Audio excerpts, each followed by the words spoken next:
Good afternoon. Welcome to another episode of The Gavel, featuring attorney Ana Toledo.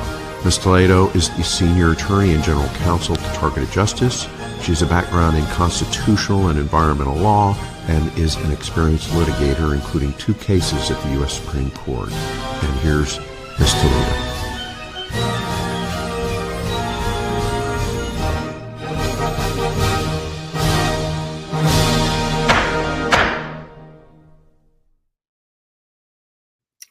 Hi, everybody.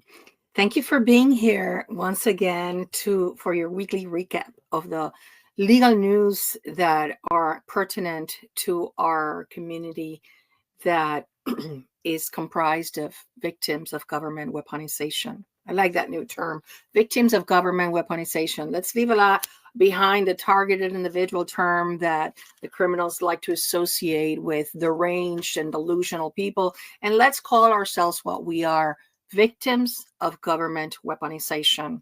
So there's a lot of things that happened this week. This past week, as you know, has been a whirlwind from the local riots in LA and the different cities to the Israel and Iran conflict. In 1 week, events have happened that sometimes it takes years for them to happen. So the way I see it is that the forces of darkness are really trying very hard to prevent the light from shining on all their evil and satanic actions. And that's how I see all of these conflicts, as a means to try to obstruct what is inevitable to happen, which is the exposure of this wicked and satanic program. So in this context, I want to invoke God's protection over this space, because I know that criminals are constantly hacking and trying to hack and interfere and prevent us from communicating. So I wanted to first read a little verse from Luke. It says, "For there is nothing hidden that will not be disclosed, and nothing concealed that will not be known or brought into the open." Everything that is happening is so biblical. And then in Mark chapter 2, it says, "For whatever is hidden is meant to be disclosed, and whatever is concealed is meant to be brought onto the open. If anyone has ears to hear, let them hear." So for me, it's just truth will ultimately prevail and will be revealed to all. Let me make sure I have the comments going here. Okay, I do. Now, please help us fight censorship. So like and subscribe and share this broadcast, because as you know, the forces of the criminals are doing everything to silence us. But so far it hasn't worked, because you're here and I'm here, and we have really good news to share. First, there's a really great sign that Deputy Attorney General Ed Martin, let me put it here. I really like this guy. I mean, I don't know him personally, but I think he's going to be key in setting free the victims of government weaponization. So this week, I think it was just today or yesterday, he published that he is investigating the parents protesting at school boards that under Merrick Garland and under the FBI directives were classified as domestic terrorists under the Patriot Act.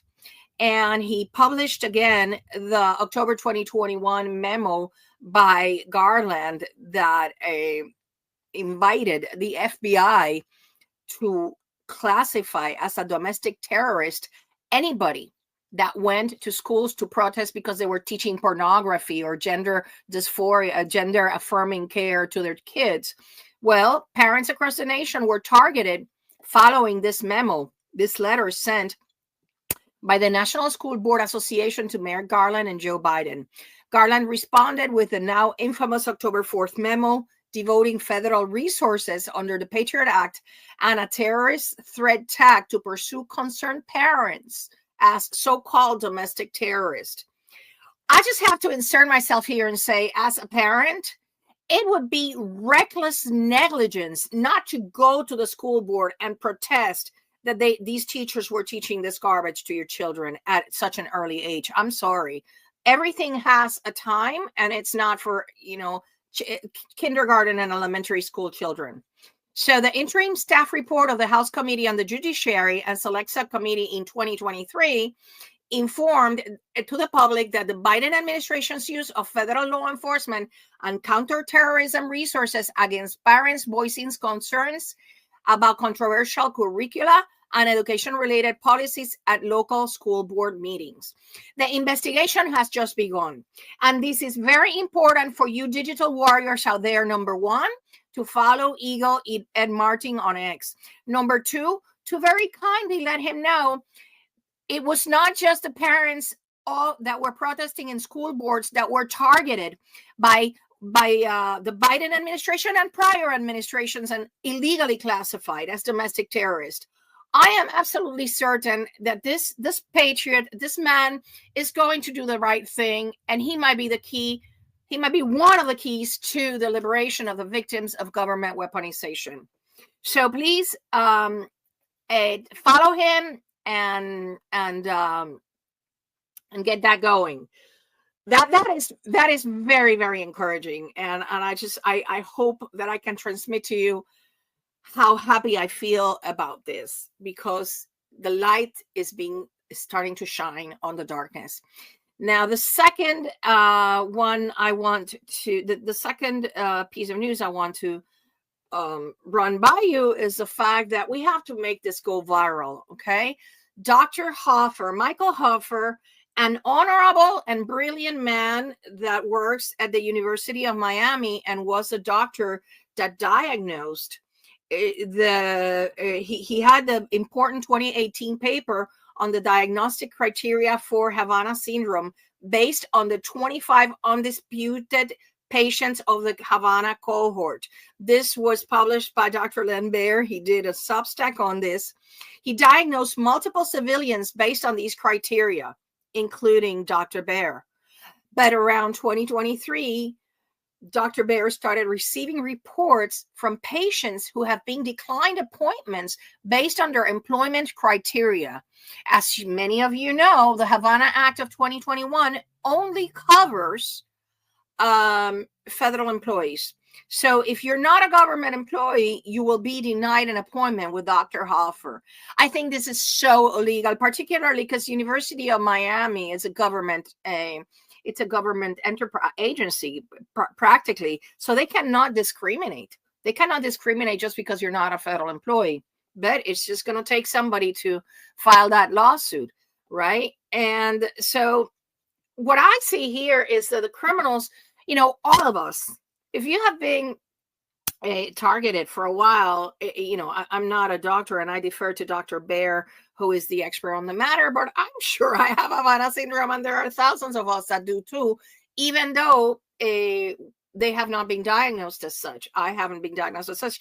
And what the criminals are trying to do, they're trying to cover, like my mom used to say, they're trying to cover the sky with one hand. Of course, if you put your hand here, you're not going to see the sky, but you cannot cover the sky with a hand. And this is what they're doing, because the Havana syndrome injuries are unique.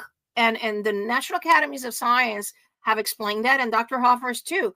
They are brain injury, but without the impact. That's why they call it non-kinetic brain injury.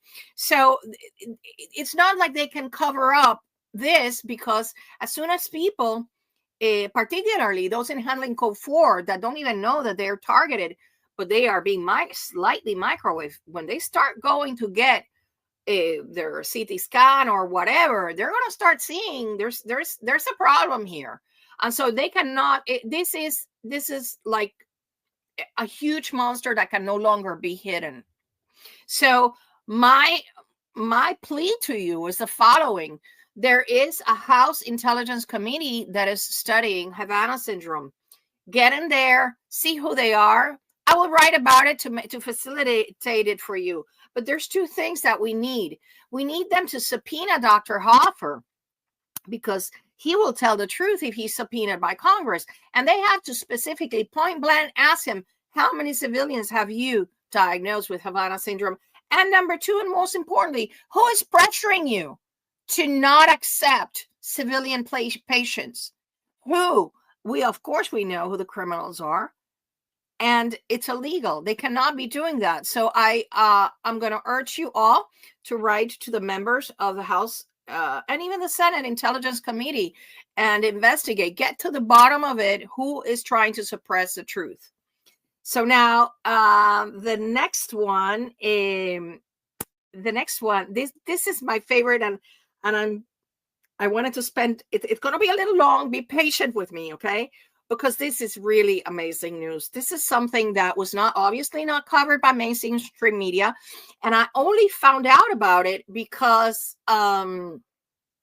some person that I didn't even was following, it just popped into my feed. Okay. Please, anybody let me know that you're listening me, that you can hear me. Because I don't see anybody from X. I hope it's going on. If not, I will upload it later. But just let me know that you're hearing me, please. Somebody. I can't see the comments. Can't see the comments. Well, I'll continue, and if not, I will just upload it. Okay, new comments here. Yes, here. Thank you. Okay. Thank you, Cat Lady. Okay, so this is so freaking amazing. Okay, so Director of National Intelligence Tulsi, that you all know, she was placed on the Quiet Skies. Stay here, Lisette. She did one thing that nobody expected, and like I said, it was not published in mainstream media. She fired Tamara A. Johnson, the acting Inspector General of the intelligence community. Now, why is this important? This is so recent that this woman still appears in the DNI website. Okay, I'm going to read to you from this article from a person who was one of the contractors who was completely horrified at the abuses of this woman that you're seeing on your screen. Okay, so let me just read this. Her dismissal is a seismic shift, a direct blow against the unelected, unaccountable apparatus often referred to as the fourth branch of the government, the permanent intelligence and security state. Ms. Johnson was a fixture, a 20-year insider, like Michael Seidel in the FBI. Remember, the one that hides information for a living? That used to, because he's no longer there. A 20-year insider, deeply embedded in the Inspector General's Intelligence Community Inspector General web of compliance theater. Her long tenure saw her rise quietly through the Office of the National Intelligence, Director of National Intelligence, and CIA support layers during Obama's controlled reform era. Remain untouched through the Russia collusion, fabrication, and ultimately act as the custodian of secrecy during the time of expanding surveillance and institutional immunity. Because, yeah, we have to wonder, isn't there an inspector general that is checking on the criminals of the CIA that are torturing little girls with V2K? How come nobody is overseeing this, right? Okay, so Tulsi came to tear the machine open, to shine the light. That's our topic for today, shining the light into the shadowy corridors of the intelligence community where leakers operate with impunity. Oversight dies behind redacted walls, and manipulation is coded into policy. Her decision to remove Tamara Johnson from her post wasn't personal. It was surgical, strategic, and necessary. Tamara Johnson was a firewall, not to protect the Republic from abuse, but to protect the abusers from the Republic. Tamara Johnson's rise through the ranks. This is somebody you've never heard before, right? It's not like the CIA director or DOJ, Merrick Garland, Ray. No. This is an obscure person who is, like behind, moving the puppets behind the scenes. Tamara Johnson's rise through the ranks wasn't incidental. It was timed perfectly to Obama's theater of reform. In October 2012, the Obama administration unveiled Presidential Directive 19, marketed as a landmark to move to protect intelligence community whistleblowers in the aftermath of the Snowden revelations. It was presented to the public as a commitment to transparency and internal accountability.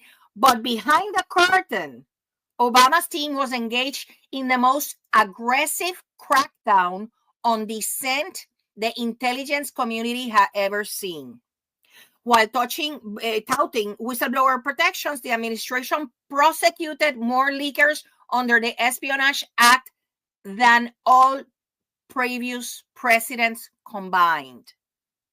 I'm going to read that sentence again because this is huge. They are saying, oh, we're going to protect whistleblowers, yet while touting whistleblower protections, the administration prosecuted more leakers under the Espionage Act than all previous presidents combined. Whistleblower lawsuits were systematically shut down using the state secrets privilege, about which I wrote this week on Substack and on X, an article including pages of when it is the only times it's supposed to be invoked. And DOJ today under Pam Bondi is freely invoking it to prevent the disclosure of information that should be produced under the FOIA. But that's another piece of news that I'm not going to talk about today. So the insiders use internal channels. Those who follow the rules were offered no clemency, no protection, and no future. They were put in jail, many of them. Message was clear. Speak out and be destroyed. That is why this program has gone on for so long. Maybe there have been whistleblowers that wanted to expose it, but people like this woman here made sure they were punished instead of bringing to the light the crimes of the intelligence community. She rose not because she fought the system, but because she protected it from exposure. She had access to the internal inspector general pipeline where whistleblower complaints might have gone and where they likely died. In a structure where the most dangerous actors aren't the visible ones, but the ones who write the rule book, Tamara Johnson has long been the invisible hand, ensuring control endures no matter which party is in power. That's the kind of operator the fourth branch rewards. That is who Tulsi was up against. So when you hear Senior National Intelligence Service, don't think of a job title. Think of an oath to secrecy. These are the people who run the programs no one is supposed to talk about. And Tamara Johnson was and is one of them. So the next time someone tells you that the government doesn't fund assassination programs, election manipulation, or psychological operations on domestic soil, tell them this. They're not wrong. They just don't know how to look because they have everything hidden in silos. Tulsi didn't just exercise her authority as DNI. She demonstrated a level of discernment, courage, and tactical clarity that most in Washington fear. She's a warrior because it threatens to unravel the very networks that have sustained their unearned power. While the intelligence community scrambles to discredit her, and we're going to talk about that right now, attempting to whisper poison to President Trump's ear and flood the media with manufactured doubt, she deserves not condemnation, but a commendation. And to that, I add all your prayers. We have to shroud Ms. Gabbard in the blood of Jesus and just pray for her safety, because this is a warrior that is helping the victims of government weaponization be set free. So that is why, in my humble opinion, when last week there was the escalation between Israel and Iran, the intelligence community tried to dismiss Ms. Gabbard and make her look like a fool, which she is not. She's a very clever girl, clever woman. So I believe that that's what was behind all these riots and all these impromptu wars. So this is really good news. I don't know if you can grasp how amazingly good news this is, but it is something that we have been waiting for a long, long time. Okay, there are other very good news too, and they come from the Air Marshals National Council, who are also truth tellers. I told you last week, I think I posted it on X, to please make sure to follow the Air Marshals National Council, because they are denouncing the violation of people's constitutional rights. Let me remind you, these were the patriots that blew the whistle on the targeting of Tulsi. The Air Marshals National Council president came out and said that they were wasting money following Tulsi and her husband around in airports. That's when it started to blow up, the scandal of the Quiet Skies. And that took a lot of guts. And for that, I commend them. Because it's a ripple effect. It's an avalanche that there's no stopping the truth coming out of here. So now they are asking the Inspector General of the Department of Homeland Security to investigate the Quiet Skies and the delegation to private companies of the espionage of innocent Americans that were improperly placed on that Quiet Skies. They are asking the DHS Office of Inspector General to they're asking to investigate TSA's evade and Paul Revere programs, surveillance activities, legal authority, and coordination with contractors to audit all the contracts. This is very crucial because some of you may have seen the video that I played a couple of weeks ago about Rand Paul saying how this agency has a budget, and that's the criminals trying to make me cough, but no, it won't. It's not going to work. Trying $110 billion budget, and they didn't even know where the money was going. And there's a reason for that, because they didn't want to provide the receipts, which Kristi Noem is doing. And I don't know if it's coincidence or not, but Kristi Noem was hospitalized last week. I have no doubt the criminals did something to her to take her to the hospital, because she is giving the receipts that Mayorkas refused to provide. And so this is what the Marshals Association is asking for: a complete audit of all the contracts awarded under this program. This is really good because it's going to show fraud, waste, abuse, and constitutional violations of the Fourth Amendment, illegal surveillance of innocent people without probable cause or reasonable suspicion, and a lot more. People need to go to jail for this. Unless government officials that perpetrated these abuses and orchestrated these abuses go to jail, unless that happens, it's gonna continue. Okay, so criminals mind control somebody to call me, but of course I'm not gonna answer. Now there's another important thing that I need to talk about, which is not good, but we are on time. Let me finish. Air Marshals. The TSA has been running the largest domestic surveillance program in the U.S. history. Quiet Skies was just the beginning. We will be exposing Operation Paul Revere. TSA hired outside contractors to circumvent federal law to spy on innocent Americans. This is a quote from the Air Marshals Council, not from me. So we just have to be thankful to God for listening to our prayers, because whistleblowers are coming out of the woodwork, and there is an open environment where they can speak out and will not be punished for telling the truth. So I really believe that there's change happening. There are indications of that. For example, today, when I called out two people, when they got my call, the caller ID didn't work.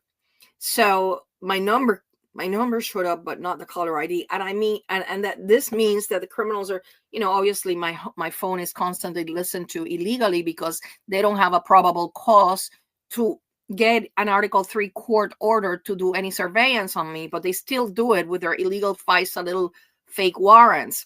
So, or even without them. But something happened today. So let me know if something like that is happening to you, like weird stuff going on with your phones. But I think it's an indication that their days are numbered and they are running for cover. And to the criminals that colluded with them and that are still to this day colluding with them, I tell you, you know what? Mitigate damages. Stop collaborating because this is being exposed and you better quit while you're ahead. That's just my advice. So I'm going to show you the other thing that is not such good news. But like I said, we're on time to make a huge ruckus about this. Their physical activity, about the way that they live their lives. We think that wearables are a key to the MAHA agenda, making America healthy again. And we are going to, my vision is that every American is wearing a wearable within 4 years. Okay, look at that face. That's not a happy man there. Wearables, it's an euphemism for medical devices monitoring your health, everything. For me, this is atrocious. However, like, I'm a huge fan of this man. I think that this might be some sort of quid pro quo, right? For one, he said, I'm going to prohibit all big pharma ads from television. I'm going to curtail the vaccine epidemic. He's going to tone down the vaccine requirements. So maybe he said, okay, I'll take this from you and I'll let you chip everybody. I'm not saying that's what happened. I'm just here speculating from like as a fly on the wall, because I cannot conceive of the voluntary relinquishment of privacy. Look at how he says, I expect all Americans to be using a wearable. No, because you know what? As a targeted individual, it can be misused for so much. First of all, I don't want anybody harvesting my data anymore. Once this is over, I'm going to remove every single particle that is not organic to my body, and I don't want to ever have anything like that again. Number one. Number two, I don't want anybody finding out whether I had a glass of wine or whatever. I don't want anybody knowing anything about us, about my personal privacy. So I think this is misguided, and we have to be on the lookout for this, because this is not good for us. It's not good for anybody. People relinquish their privacy without knowing what they're relinquishing. So I think that we're still on time. He's just testifying. I don't know what kind of hearing this was, but we certainly, thank you, Tanya. We certainly need to be looking out for this. Okay. So that was the most important news I had for you this week. I want to make a couple of announcements. First, make sure to continue demanding from Mr. Patel removal from the TSDB. So far, I have about 30 confirmed letters. And the importance of this is the following. Once he receives your letter, he cannot allege he didn't know. Now he's on the know, and he has to do something about it. So if you haven't sent your letter, send it priority mail. I really urge you to do so. On another note, and this is for the benefit of the community, and this is just as an attorney, I used to, when I was in Puerto Rico, and I was a litigating attorney, I used to defend a company, an insurance company. And one of the things, as some of you know, there are adjusters, right? So if you have an accident, the adjuster will come and interview you. And that piece of paper for me was the best tool I had to cross-examine and defeat a plaintiff's case. And the reason for that is that in that piece of paper, the person many times it was inaccurate or did not include everything that they should have included, or included stuff they shouldn't have included. And so the way I see it is that invariably the prior statements did not coincide with the current situation. And it was beyond forgetting simple details. So just like Minister Jerome last Sunday said, we are in the fourth quarter. This is no time to mess up. The criminals are really desperate. And I do not recommend anybody volunteering information about your targeting unless it is contained in a complaint to a government agency or demanding cease and desist from a government agency or official. You know how in the criminal realm they say anything that you say may and will be used against you. Well, that's in the criminal realm because freedom is involved. But the same happens in the civil realm. Anything you say may or will be used against you if it's the wrong thing. So I just tell you, be very careful with that, because you all have suffered a lot, and you want to have your day in court. You have a right to that. And I ask you, continue journaling and continue documenting the harm that has been perpetrated upon you. Remember, every time they fire a weapon, there's a log for that.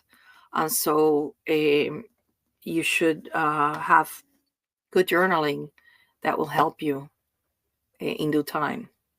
Now, the great thing is targeted action. Get psyched and be a part of history. Targeted Action 2025 is happening on September 5th. I can't wait to see again some of you that I saw you already registered, some of you that went to Colorado, and it's going to be not just fun, but it's going to be very powerful. We already have one that made the appointment with his representative, and we're going to be going with him. We're going to provide you with flyers. We're going to provide you with talking points. And if we coordinate on a first come, first serve basis, we can go with you to your meeting with your senator or your representative. But you need to start working on that from now. Already we have 55 people registered. We need much more. We need to make an impact. Like Galactic Monk was saying, down the line, we're going to be interviewed, and we're going to be seen as the people that fought modern day slavery. What are you going to say when they ask you, what did you do to liberate yourself from the slavery? And I tell you, get going for targeted action. I already sent today, I sent Tranquility from tievents.org. She's going to be doing the ride share. There's a lot of people willing to share rides as well as accommodations. Please get in touch with her, and also you have to first register. We have people coming from Europe, and hopefully our beloved Craig will join us again from Australia. So if you are in the United States, you have no excuse when we have people coming from Australia and from Europe. Okay. If you need help with the coordination of the meetings, I can send you, a little paragraph about what to write upon requesting your meeting, because there are things that Congress is working on that they're really looking into. For example, Havana Syndrome, and number 2, government weaponization. These are the two things that is music to their ears and that you should write about. Don't go into, let me tell you about the holograms I see, because you know what? We want to have a cohesive message, one that entails the end of use of all technology against Americans and people around the world. Okay. Voices call. Yes, Paul from England says they're experiencing voice to call, and I know that they force people to take injections every 2 weeks. Hi, Harold. But So there are places where you just should not speak about your V2K, and I know people in Spain that don't speak about it because they don't want to be placed in mental hospitals. Not everybody has the freedom of speech we have in America, and even then we have people like the Southern District of Texas calling plaintiffs delusional for alleging that they have voice to skull, and also people in Florida using the Baker Act to illegally deprive people of their freedom. However, in Europe, I really think that people should. You have a greater burden to carry because you have to carry it in silence if you don't want to be put in a mental hospital. Anyway, coming back to, please register. There is in targetedjustice.com. In activism, there is a Targeted Action 2025 tab. You have access there to the registration form. Also, we need volunteers and we need group leaders because we're going to have different rallies in different areas. We're going to have flight distribution. So we really need a lot of people committed to the fighting of this modern day slavery, so you can say to your grandchildren one day, yes, I was there when freedom was granted to all targeted individuals. I have a very important flyer distribution happening in San Leandro, California. Please contact us at tjustice2@proton.me. If you are close, we will provide the flyers. And there's a group leader, but I need other people to go. It's a very important flyer distribution activity. In closing, I'd like for you to give me 2 minutes to read you excerpts of a post.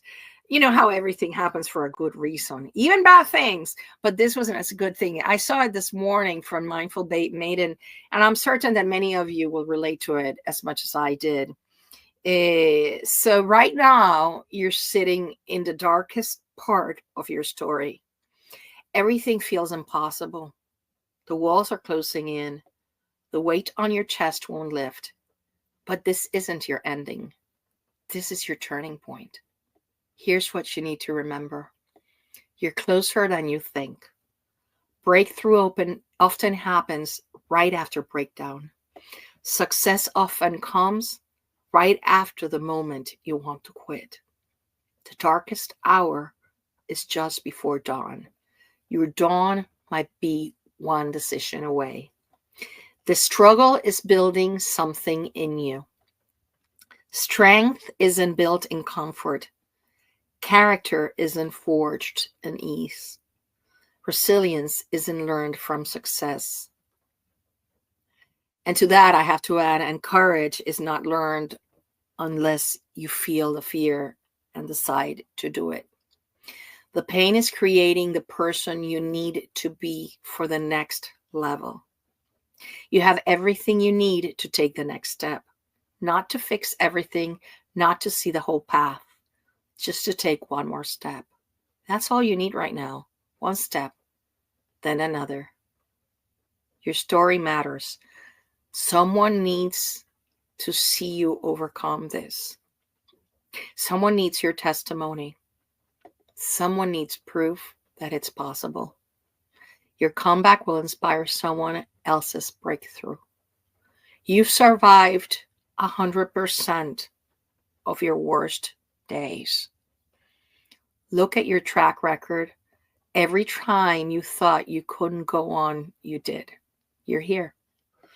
Every time you thought it was over, it wasn't. You're tougher than you know. And with that, I'm going to leave you because all of us have become stronger, having survived what we have survived. And I hope you join me next week.